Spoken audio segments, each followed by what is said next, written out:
बताओ आपका सिलेबस कितना लगभग है? सारा सिलेबस पूरा हो गया। अब बेटा ये अब हम बात करेंगे लगभग क्या होता है।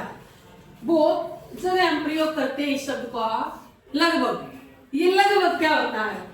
आसान से लगने वाला शब्द है, वो होता है कि हम इसका प्रयोग करते हैं। हम इसके अर्थ को जानेंगे।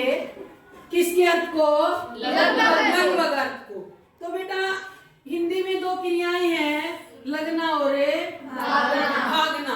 अब एक बार इनका अर्थ देखो बेटा। लगना किसी से लगे होना यानी सटे होना, किसी से सटे होना, लगे होना, पास होना।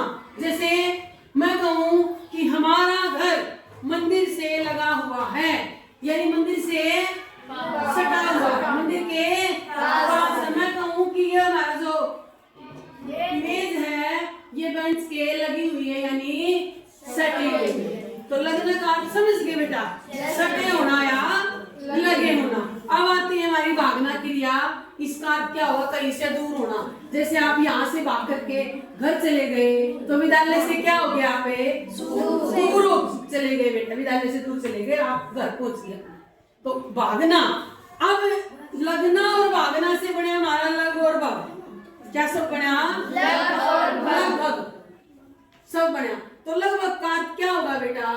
किसी से सटे होना, किसी के पास होना, किसी के नजदीक होना और किसी से बहुत दूर के बीच क्या की परिस्थिति को दर्शाता है। ये किसी से सटे होना, किसी के पास होना या किसी से दूर होने के बीच की स्थिति को दर्शाता है। क्या?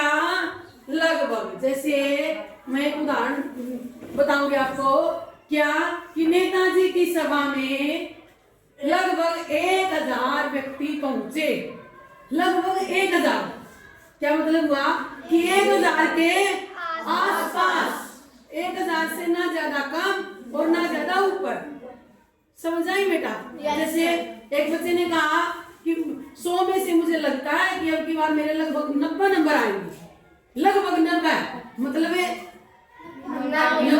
90 के आसपास, न 90 से ज्यादा कम है और न 90 से ज्यादा ऊपर। यानी किसी से लगे होना या सटे होना, किसी के पास होना या किसी से दूर होने की बीच की स्थिति को दर्शाता है। कौन सा शब्द? लगभग। तो ये था बेटा हमारे लगभग शब्द का अर्थ। और मैं करती हूँ, आप बच्चों को समझ आए।